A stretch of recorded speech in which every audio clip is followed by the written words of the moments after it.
പ്രിയമുള്ളവരെ, ഞാൻ ഓമനക്കുട്ടൻ. നിങ്ങൾക്ക് എന്നെ അറിയാം. 2019 പ്രളയ കാലഘട്ടത്തിൽ ചേർത്തല സൗത്ത് പഞ്ചായത്തിൽ അമ്പേക്കര ഗ്രാമത്തിൽ ദുരിതാശ്വാസ ക്യാമ്പിൽ 70 രൂപ പണപ്പിരിവ് നടത്തിയെന്നും പറഞ്ഞുകൊണ്ട് മാധ്യമങ്ങൾ വിചാരണ ചെയ്ത സഹാവ് ഓമനക്കുട്ടൻ. ചേർത്തല സൗത്ത് പഞ്ചായത്ത് ഭരിച്ചിരുന്ന കോൺഗ്രസ് ഭരണസമിതി ഈ ദുരിതാശ്വാസ ക്യാമ്പിലെ എത്തുന്ന ജനങ്ങളെ സംരക്ഷിക്കുവാനോ അവിടെ ഒരു ക്യാമ്പ് കെട്ടി നിർമ്മിക്കാനോ ഉണ്ടാകുന്നത്. ഈ ക്യാമ്പ് കെട്ടുന്നത് ഞാനും CPM-ന്റെ ലോക്കൽ കമ്മിറ്റി അംഗങ്ങളും ലോക്കൽ കമ്മിറ്റി സെക്രട്ടറിയും അതിനോടനുബന്ധിച്ചുള്ള പാർട്ടി പ്രവർത്തകരുമാണ് ഈ ക്യാമ്പ് സ്വാഭാവികമായിട്ടും എല്ലാ വർഷവും അവിടെ കെട്ടുന്നത്. സ്വാഭാവികമായിട്ടും എല്ലാ വർഷം ചെയ്യുന്നത് പോലെ തന്നെ ഞാൻ ആ ക്യാമ്പിലേക്ക് ചേർത്തലയിൽ പോയി ഭക്ഷണ സാധനങ്ങൾ വാങ്ങിച്ചുകൊണ്ട് വരികയും ഓട്ടോറിക്ഷ കൂലി കൊടുക്കാൻ എൻ്റെ 28 രൂപയേ ഉണ്ടായിരുന്നുള്ളൂ. 100 രൂപ ഓട്ടോറിക്ഷ കൂലി കൊടുക്കണം. ഞാനൊരു അവിടെ നിന്നേച്ചാൽ അമ്മച്ചിമാരോട് എന്നവരോടൊന്നും നടന്നതല്ല, എല്ലാവരോടും 10-20 രൂപ എല്ലാ വർഷവും വാങ്ങിക്കാറുള്ളതാണ്.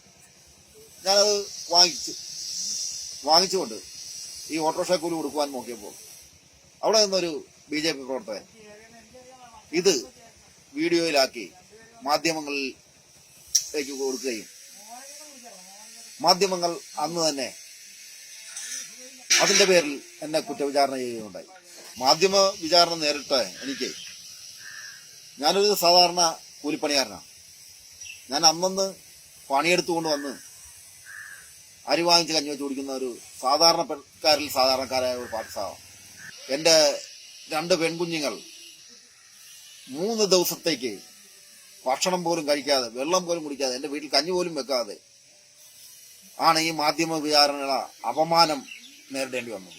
മാധ്യമങ്ങളാണ് ആവശ്യമില്ലാത്ത വിചാരണ നടത്തി എൻ്റെ കുഞ്ഞുങ്ങളുടെ മാനസികാവസ്ഥയും വീടിന്റെ അന്തരീക്ഷം തന്നെ തകർത്ത് കളയുവാൻ ഈ നുണപ്രചരണങ്ങൾ ചെയ്യുന്ന മാധ്യമങ്ങൾക്ക് സാധിച്ചു. അതിൽ നിന്ന് മോചനം നേടുന്നതിനായി എനിക്ക് പിന്നീട് ഒത്തിരി മാസങ്ങളോളം കുഞ്ഞുങ്ങളുമായിട്ട് ഒത്തിരി തന്നെ അവരുടെ ആ മാനസിക അവസ്ഥ തീർക്കേണ്ടതായ സാഹചര്യങ്ങൾ ഉണ്ടാകാൻ ഒത്തിരി കാര്യങ്ങൾ നേരിടേണ്ടി വന്നു. അതിൽ നിന്നുകൊണ്ട് ആലപ്പുഴ ജില്ലാ കളക്ടർ നേരിട്ട് സ്ഥലത്തെത്തിക്കൊണ്ട് എന്നെ ആശ്വസിപ്പിക്കുന്നതോടൊപ്പം തന്നെ അവിടെ ഉണ്ടായിരുന്ന ആ ക്യാമ്പിൽ താമസിച്ച എല്ലാവരോടും തന്നെ അതിൽ തെറ്റുപറ്റിപ്പോയി ഇങ്ങനെ ഒരു വാർത്ത വന്നുകൊണ്ടാണ് ഇങ്ങനൊരു കേസിനും നടപടിക്കുമൊക്കെ പോകേണ്ടി വന്നത്. അത് മാധ്യമങ്ങളുടെ സൃഷ്ടിയാണ്. അതിനകത്ത് ഞങ്ങളുടെ ഖേദം പ്രകടിപ്പിക്കുന്നു. ഇവിടെ ഉണ്ടായ സംഭവങ്ങൾക്കെല്ലാത്തിനും